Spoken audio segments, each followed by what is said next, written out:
Assalamualaikum warahmatullahi wabarakatuh. Para pemirsa dimanapun Anda berada, selamat berjumpa kembali bersama saya Muhammad Fadrin Official dalam kajian tentang akidah yang pagi hari ini akan membahas tentang akidah Tahawiyah. Adalah kitab dari akidah Ahlus Sunnah wal Jamaah yang bersumber dari murid-muridnya Al-Imam Hanafi, ya, yaitu Abu Abil Is Al-Hanafi. Pada kesempatan pagi hari ini saya ingin menyampaikan atau saya ingin membaca tentang sebuah pelajaran, sebuah matan dari akidah Tahawiyah, yaitu mulai dari matan yang ke 27, ya, 27. Terakhir sudah dibahas tentang matan ke-27, la radda li qadaihi wala mu'aqqiba li hukmihi wala ghaliba li amrih. Tidak ada yang dapat menentang ketentuannya, tidak ada yang dapat menolak hukumnya, dan tidak ada yang dapat mengalahkan perintahnya. Jadi ketentuan Allah, hukum Allah, dan perintah Allah tidak ada yang bisa menentang, tidak ada yang bisa menolak, dan tidak ada yang bisa mengalahkan. Ini adalah sebuah keyakinan dari akidah Ahlus Sunnah wal Jamaah tentang kemutlakan Allah Subhanahu wa taala sebagai Rabb, sebagai Rabb yang sudah memberikan ketentuan terhadap makhluknya, yang sudah memberikan hukumnya kepada makhluknya, dan bahkan memberikan perintah, ya, memberikan perintah kepada hamba-hambanya. Perintahnya adalah perintah untuk beribadah, perintah untuk mengesahkan Allah, mentauhidkan Allah. Yang itu secara global. Jadi secara rinci, ya, perintah untuk menjalankan rukun Islam, rukun iman, kemudian ihsan, itu semuanya adalah rincian daripada wa ma khalaqtul jinna wal insa illa liya'budun. Tidaklah kami ciptakan jin dan manusia kecuali untuk beribadah. Nah, itu pelajaran yang ke-27. Dan pelajaran yang ke-28, amanna bidzalika kullihi wa ayqanna anna kullan min 'indih. Kami beriman dengan semua itu dan kami yakin bahwa semuanya itu adalah dari sisinya. Di kita sebagai umat Muhammad, sebagai orang Islam yang berakidah Ahlus Sunnah wal Jamaah, kita mengimani semua itu.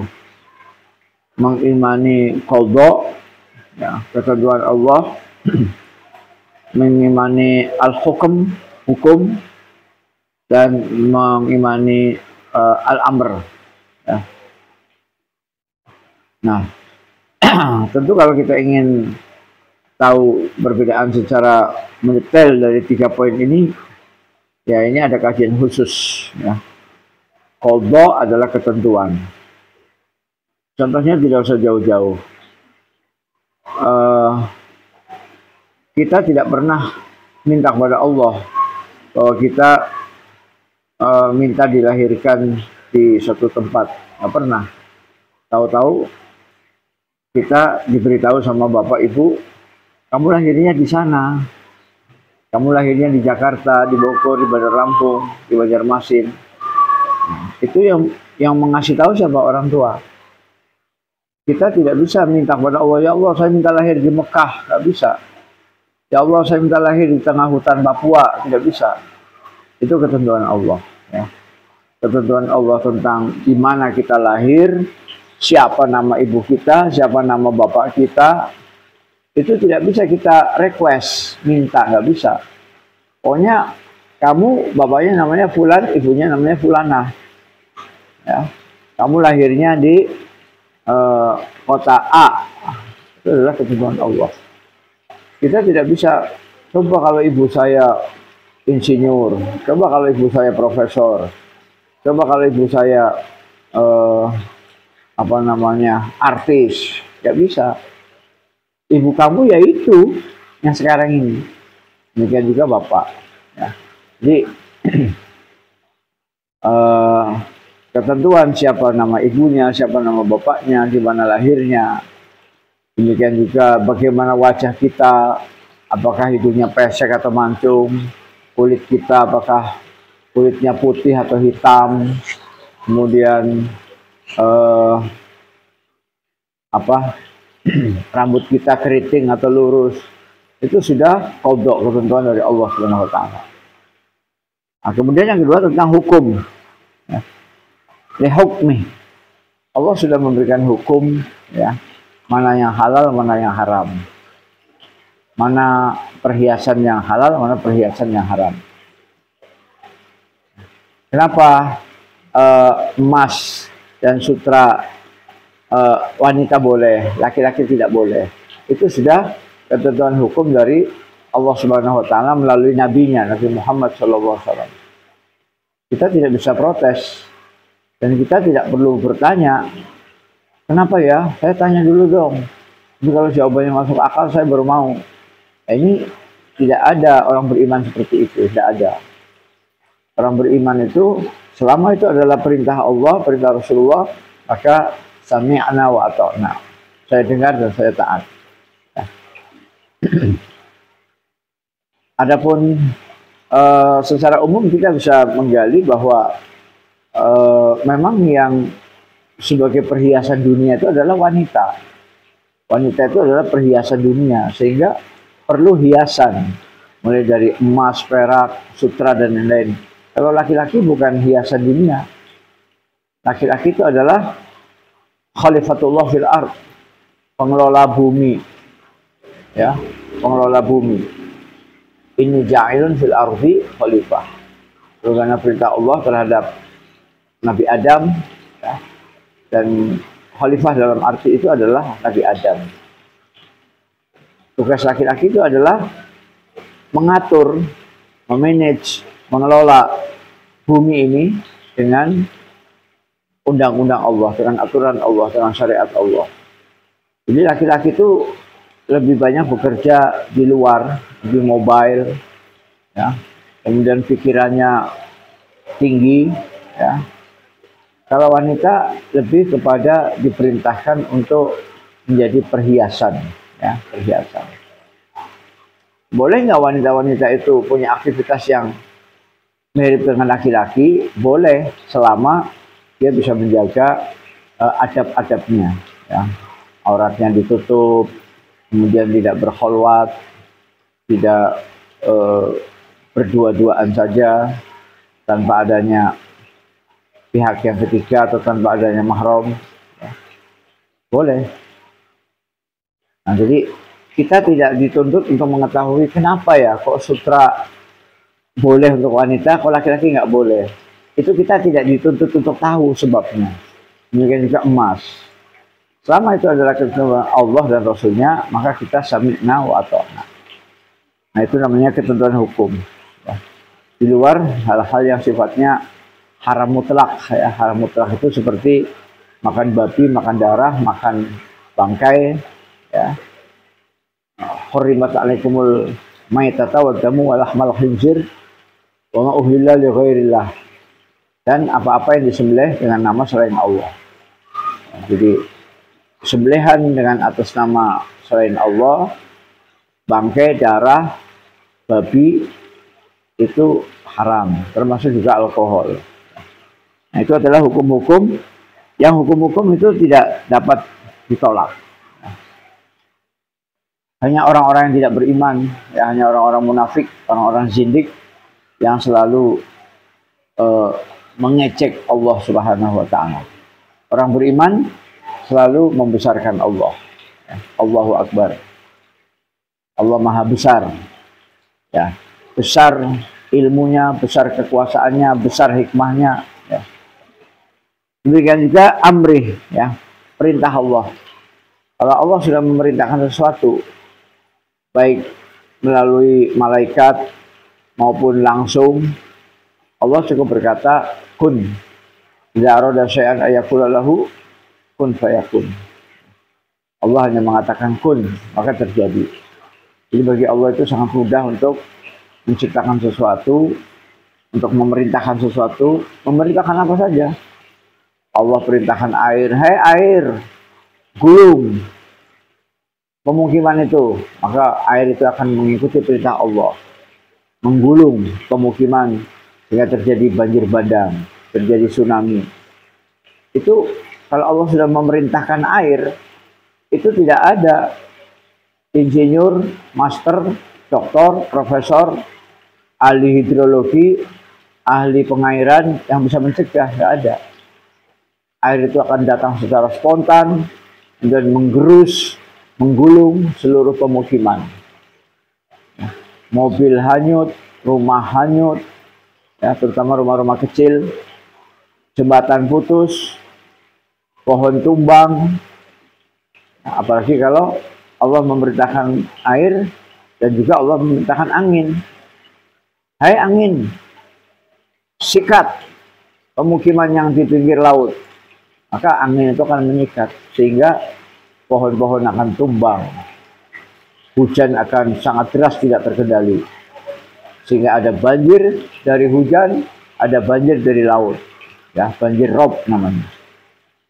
Jadi kalau Allah sudah memerintahkan gunung, Allah sudah memerintahkan angin, Allah sudah memerintahkan air, Allah sudah memerintahkan batu, maka tidak ada yang bisa mengalahkan. Kalau Allah sudah memerintahkan, hei bumi, goncang. Allah dengan satu kalimat saja, kun. Nah, maka bumi itu bergetar. Walaupun dalam hitungan detik, kalau skala Richternya tinggi, bangunan-bangunan mewah akan roboh. Gedung-gedung pencakar langit akan roboh. Kalau skala Richternya tinggi, ya, walaupun hanya hitungan katakanlah 30 detik katakanlah. Jadi sekali lagi, kalau Allah sudah memerintahkan air, Allah sudah memerintahkan gunung, Allah sudah memerintahkan lempengan-lempengan bumi, Allah sudah memerintahkan gas sulfur, gas beracun, lumpur lapindo, kalau Allah sudah perintahkan, maka tidak ada yang bisa mengalahkan. Nah, ini maksudnya kajian dari pelajaran nomor 27, ya. La radda li qadaihi wala mu'aqqiba li hukmihi wala ghaliba li amrih, ya. Tidak ada yang dapat menentang ketentuannya, tidak ada yang dapat menolak hukumnya, dan tidak ada yang dapat mengalahkan perintahnya. Ini harus bersemayam di dalam hati orang-orang beriman, ya. Baik, kita lanjutkan dengan pelajaran nomor 28. Kami beriman dengan semua itu dan kami yakin bahwa semua itu adalah dari sisinya. Ya, jadi ketentuan Allah, hukum Allah, dan perintah Allah betul-betul memang dari Allah Subhanahu wa taala. Ya. Bukan karena alam itu berjalan sendiri, ya. Tidak ada di dalam akidah Islam mengatakan bahwa ini adalah hukum alam, tidak ada. Alam itu ada yang mengatur, alam itu ada yang mengendalikan. Ya. Ini contoh air. Ya. Air ini diatur oleh Allah melalui hukum gravitasi, sehingga air dari atas meluncur ke bawah. Kemudian dia mengalir, ya, mekanika fluida. Kemudian di bawahnya ada ikan. Ini semuanya adalah aturan Allah. Ya. Tidak ada alam itu mengatur dirinya sendiri, itu tidak ada. Apa yang kita sebut selama ini gempa bumi, banjir bandang, banjir rob, tanah longsor, kemudian tsunami, itu tidak ada yang berjalan sendiri, tidak ada. semuanya ada yang mendesain, semuanya ada yang mengatur, ya, yaitu Allah Subhanahu wa taala. Allah bisa memerintahkan kepada malaikat siapa saja. Apakah memerintahkan malaikat Zabaniyah? Apakah memerintahkan malaikat pengatur rizki, ya? Apakah malaikat siapa bisa diatur, bisa diperintahkan Allah. Inilah yang harus kita yakini. Mudah-mudahan pelajaran singkat ini bisa menjadi satu modal hidup kita, sehingga kita hidup di dunia ini adalah tidak lain dalam rangka untuk menerima qada Allah. Qada Allah, ketentuan Allah kita terima. Kita terima dengan ridho, kita terima dengan legowo. Demikian juga hukum Allah. Hukum Allah kita terima dengan ucapan sami'na wa ata'na. Saya dengar ya Allah firman-Mu, saya taat. Saya akan makan minum dengan yang halal. Saya akan menggunakan baju berbusana dengan yang halal. Saya akan tempat tinggal di rumah dengan cara yang halal. Ya. Tidak mau tinggal di rumah hasil korupsi, tidak mau. Tidak mau memakai baju busana yang membuka aurat, tidak mau. Tidak mau makan-makan yang haram, babi, darah, bangkai, alkohol, tidak mau. Dia akan mencari yang halal. Halal di dalam makan minum, halal di dalam membangun rumah, halal di dalam pakaian, ya. Baik halal zatnya maupun halal cara mencarinya. Demikian juga haram. Ada haram zatnya, ada haram mencarinya. Ya. Haram zatnya seperti babi, alkohol, kemudian bangkai, kemudian hurimat alaikumul maitata wa damu wa lahmal khinzir. Ya, babi, darah, bangkai. Itu zatnya haram. Nah, kemudian ada benda yang zatnya halal. Ada nasi, mobil, rumah, zatnya itu halal, zatnya. Tapi cara memperolehnya haram, yaitu dengan menipu, dengan menzalimi, itu luas sekali menzalimi. Mulai dari mencuri, ya, menggosok, ya, menggosok itu artinya meminjam tidak bilang, ya. Kemudian utang tidak mau bayar padahal mampu, itu namanya menzalimi. Jadi menzalimi itu bisa berupa hutang yang tidak bayar, bisa berupa gosok, ya, meminjam tanpa izin, bisa juga berupa korupsi, bisa juga berupa maling, jambret, dan sejenisnya. Nah, jadi ada yang barangnya halal, tapi cara memperolehnya haram, maka jatuhnya jadi haram. Ya. Apalagi misalnya barangnya jelas-jelas haram. Nah, mudah-mudahan Allah Subhanahu wa taala senantiasa membimbing kita sehingga kita dijadikan sebagai hamba-hambanya yang mau menerima qadanya, ketentuannya, yang mau menerima hukumnya, dan kita berharap, kita berdoa mudah-mudahan Allah memberikan perintah yang baik, ya. Perintah kepada air supaya air itu menjadi barokah. Perintah kepada bumi supaya bumi itu sakinah dan tenang. Perintah kepada gunung supaya gunung itu tidak meletus, ya. Ini harapan kita semua. Siapa di antara kita yang tidak ingin buminya tenang tanpa gempa, gunungnya tenang tanpa meletus, airnya berjalan secara normal, hujan, kemudian memenuhi air sumur kita, memenuhi air bumi, kemudian membuat tanaman subur, pertanian bisa hidup, ya.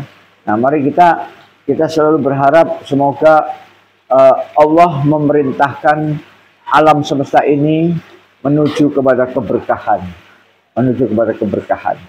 bukan menuju kepada kehancuran, bukan menuju kepada penyakit, bukan menuju kepada musibah, ya. Nah, ini tentu harus ditopang dengan doa. Maka orang beriman tidak boleh malas-malas di dalam berdoa. Ya Allah, berilah kami takdir yang baik. Ya Allah, berilah kami takdir yang baik, takdir yang baik, takdir yang baik. Selalu minta kepada Allah, ya.